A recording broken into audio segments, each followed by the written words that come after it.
Alright, hello everyone and welcome back to another round of Skyrim. God, it's been so many streams. I think it's like we're on stream 43 or 44, something like this. We are continuing where we left off, which is we just talked to Parthenax about everything. We've got an amazing new shout that lets us turn off the weather, which is awesome. And we have to find out how to use Dragon Rend, which introduces dragons to the concept of mortality, which has got to be terrifying from their perspective. So we need to find somebody who can teach us that shout. Now the quest did say we should start at the College of Winterhold, so that is where we are going to go. Learn the location of the Elder Scroll, or optional, talk to Angier. Oh, we can talk to Angier first. Hey Tiber, how's it going? Okay, let me see how I can get down this mountain again, because I remember getting up here. Using clear skies. Now I have to find out how to get down here again. Without breaking my neck. Hey Hans. Okay, I think this is the right way. We've got a cairn here. It's a way marker.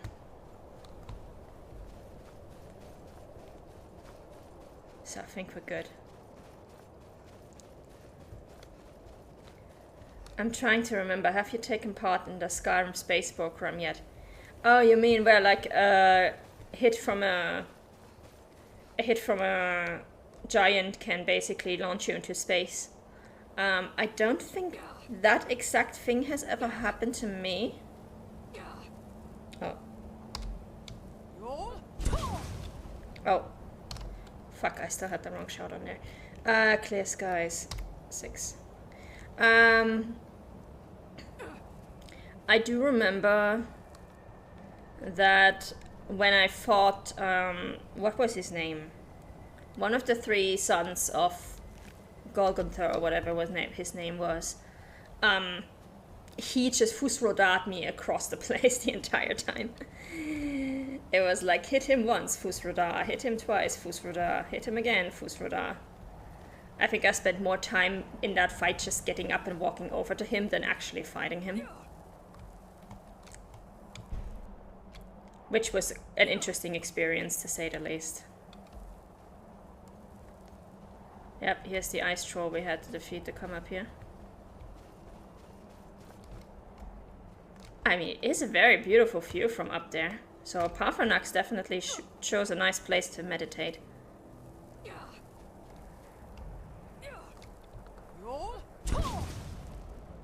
Wait, didn't I literally just change that? And that is why you summon Dramora Lords. Yeah, I don't think I know how to summon these. I don't think that's a magic that I have yet. I could conjure Atronax and Daedras. What I am planning to do though, and I just thought about that as I was doing my dishes just a few minutes ago. I tried 2 things on dragons. I tried using my paralysis mace, which I have right now. That's my main weapon that I'm using at the moment. That doesn't work. Apparently you can't paralyze dragons.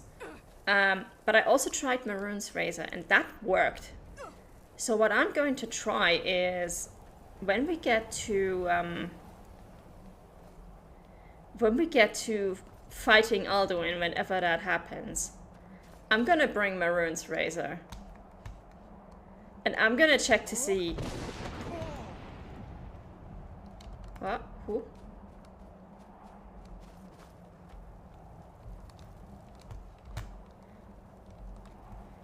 Who was shouting?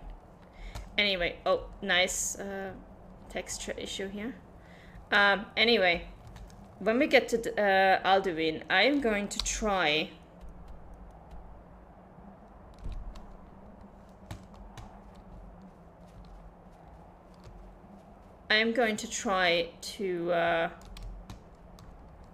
bring Maroon's Razor and see if I can actually kill him with Maroon's Razor. Which would be absolutely hilarious if we could. I mean, let's be honest. Imagine you're fighting the biggest, baddest dragon in existence. You're decked out in full ebony armor, because that's what we're gonna be wearing when we go there. I don't care. We're gonna want to look stylish. Wait, where is Angier?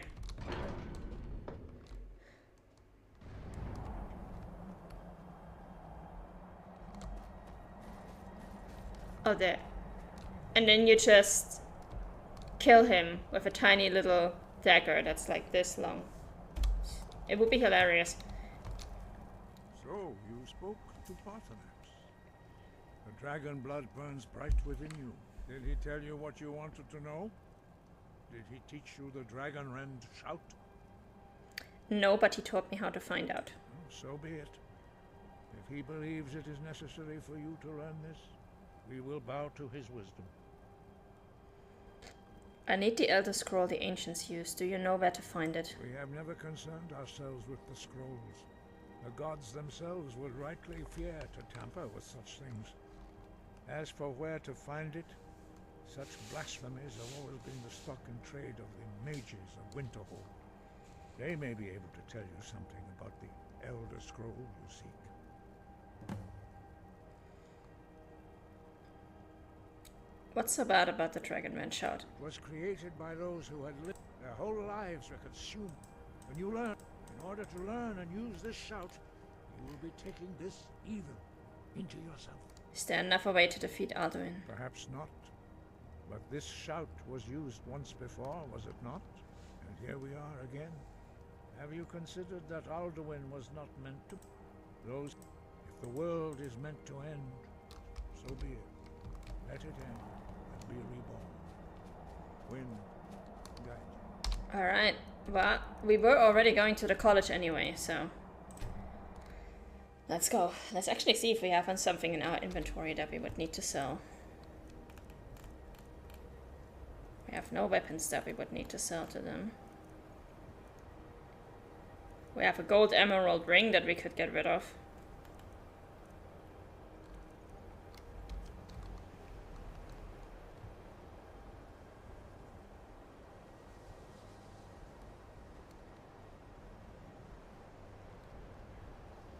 Colette, how would you like to have a nice new ring? Why are my research material?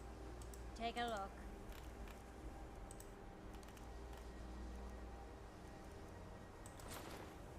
There you go. Until next time. Enjoy, lady.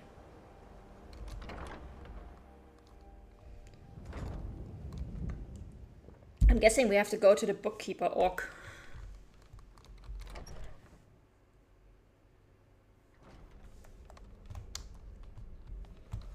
Wait, that is not the bookkeeper orc, that is the Archmage's quarters. There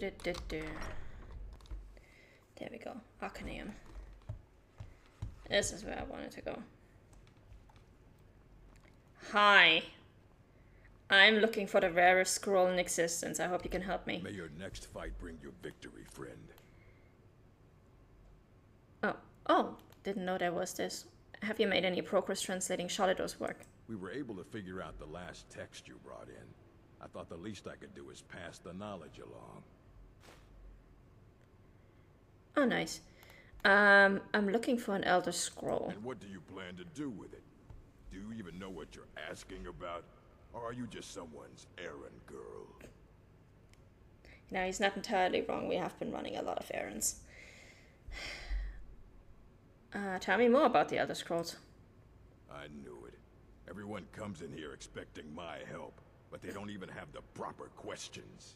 An Elder Scroll is an instrument of immense knowledge and power. To read an Elder Scroll, a person must have the most rigorously trained mind, or else risk madness. Even so, the Divines usually take the reader's sight as a price. Well, we do have a Detect Life spell, and we already met, so we have... Who wrote the Elder Scrolls? It would take a month to explain to you how that very question doesn't even make sense. The scrolls exist here, with us, but also beyond and beneath, before and after. They are bits of divine-made substance, so we could know them.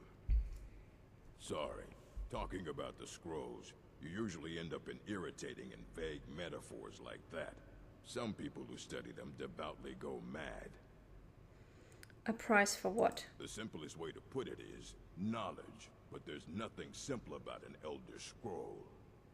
It's a reflection of all possible futures and all possible pasts. Each reader sees different reflections through different lenses, and may come away with a different reading. But at the same time, all of it is true. Even the falsehoods. Especially the falsehoods. Okay, that is not helping a lot. Do you have one that I could use? that is such a stupid question. Like, I would just kick myself out of the library at this point. Ah, you think that even if I did have one here, I would let you see it? It would be kept under the highest security. The greatest thief in the world wouldn't be able to lay a finger on it. I need help to find one and was told you could help. I don't know who told you that, but I'll do what I can. What we do have are plenty of books. I'll bring everything we have on them, but it's not much. So don't get your hopes up. It's mostly lies, leavened with rumor and conjecture. All right. Until next time.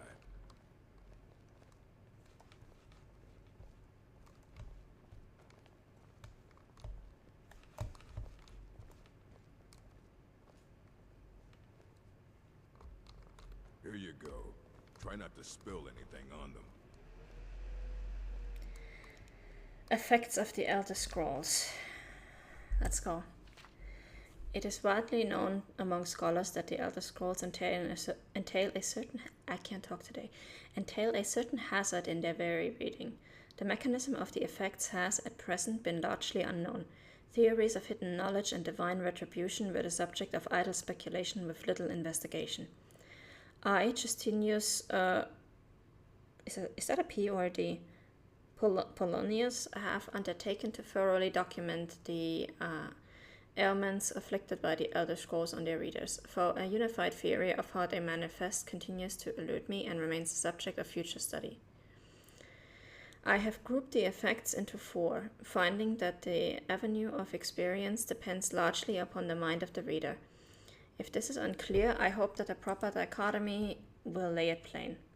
Group the first. The knaves?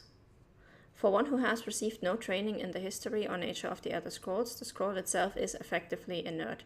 No prophecy can be scried, nor knowledge obtained. While the scroll will not impart learning to the uninformed, nor will it afflict them in any adverse fashion. Visually, the scroll will appear to be awash in odd lettering and symbols. Those who know their astronomy often claim to recognize constellations in the patterns and connections, but such conjecture is impossible to further investigate, since the very nature of the study necessitates unlearned subjects. Group the second, the unguarded intellects. It is this second group that realizes the greatest danger from attempting to read the scroll. These are subjects who have an understanding of the nature of the Elder Scrolls and possess sufficient knowledge to actually read what is inscribed there. They have not, however, developed adequate discipline to stave off the mind-shattering effect of having a glimpse of infinity. These unfortunate souls are struck immediately, irrevocably, and completely blind. Such is the price for overreaching one's faculties. It bears mentioning, though, that with the blindness also comes a fragment of that hidden knowledge, whether the future, the past, or the deep natures of being is dependent on the individual and their place in the greater spheres. But the knowledge does come. Group the third. Mediated understanding. Alone in Tamriel, it would appear that only the cult of the ancestor Moth has discovered the discipline to properly guard one's mind when reading the scrolls. Their novitiates, what kind of word is that, must undergo the most rigorous mental cultivation, and they often spend a decade or more at the monastery before being allowed to read their first Elder Scroll. The monks say this is for the initiate's own protection, as they must have witnessed many unguarded intellects among their more eager ranks. With appropriate fortitude, these readers also receive blindness, for at a far lesser magnitude than the unguarded. So basically visually impaired instead of fully blind. Their vision fogs slightly, but they retain shape, color, and enough acuity to continue to read mundane texts. The knowledge they gain from the scroll is also tempered somewhat. It requires stages of meditation and reflection to fully appreciate and express what one saw. Group the fourth, Illuminated Understanding. Between the previous group and this one exists a continuum that has at present only been traversed by the monks of the ancestor morph. With continued readings, the monks become gradually more and more blind, but receive greater and more detailed knowledge. As they spend their waking hours pondering revelations, they also receive a further degree of mental fortitude. There is, for every monk, a day of penultimate reading, when the only knowledge the scroll imparts is that the monk's next reading shall be his last. For each monk, the penultimate reading comes at a different and unknowable time. Preliminary work has been done to predict the occurrence by charting the severity of an individual monk's blindness, but all who reach these later stages report that the increasing blindness seems to taper with increased readings. Some pose the notion that some other unseen sense is in fact continuing to diminish at this upper range, but I shall leave such postulations to philosophers. To prepare for his ultimate reading, a monk typically withdraws to seclusion in order to reflect upon a lifetime of revelations and appoint his mind for reception of his last. Upon this final reading, he is forever blinded, as sure as those unguarded ones who raised to knowledge. The illuminated one, though, has retained his understanding over a lifetime, and typically possesses a more integral notion of what has been revealed to him. It is hoped that this catalogue will prove useful to those who wish to further our immortal understanding of the Elder Scrolls. The moth priests remain aloof about these matters, taking the gradual debilitation that comes with reading as a point of pride. May this serve as a useful starting point for those hoping to take up such study. Dictated by Anstius Mechim, 4th of last seed in the 126th year of the Second Era.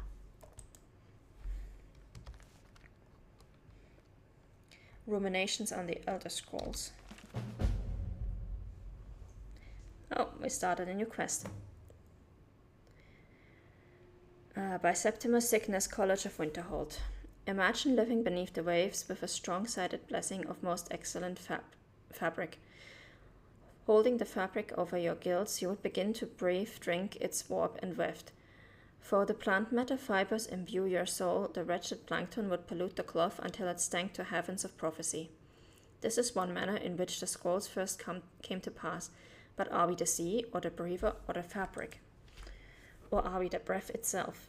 Can we flow through the scrolls as knowledge flows through, being the water, or are we the stuck morass of sea filth that gathers on the edge? Imagine again, this time but different. A bird cresting the wind is lifted by a gust and downed by a stone. But the stone can come from above, if the bird is upside down. Where then did the gust come from, and which direction? Did the gods send either, or has the bird decreed their presence by her own mind-making?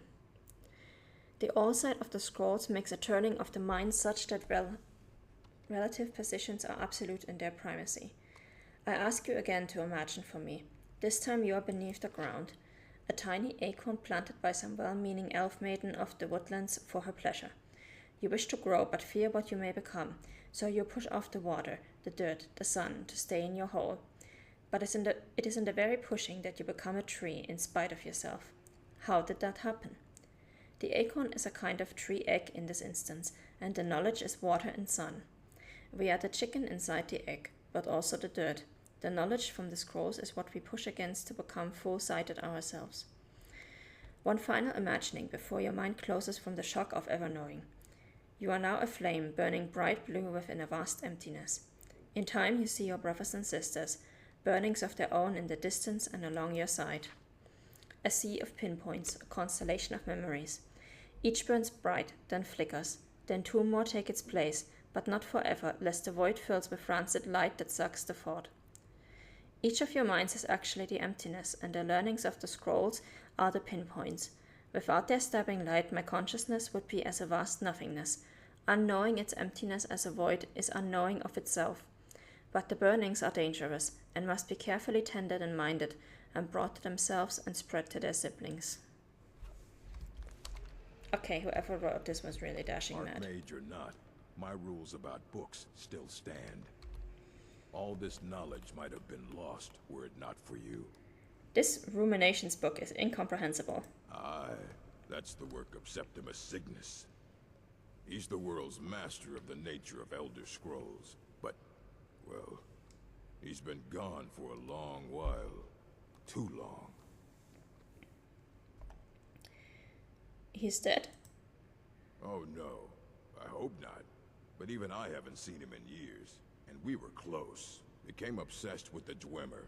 Took off north saying he had found some old artifact. Haven't seen him since. Somewhere in the ice fields, if you want to try to find him.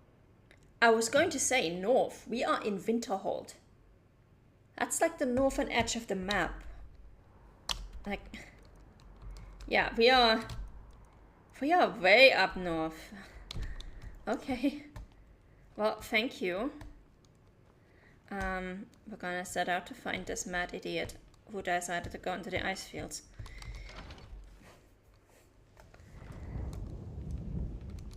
Maybe we'll actually learn something useful. Oh, dragon! Awesome. Let's go.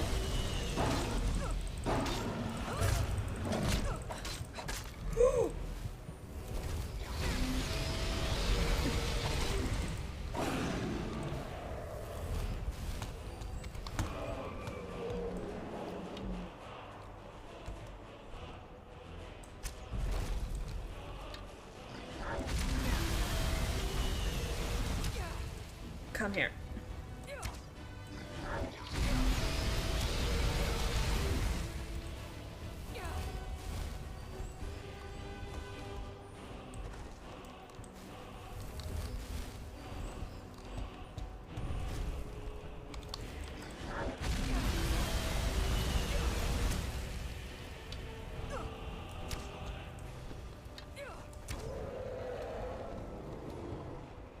We're gonna need more magicka. Let's go.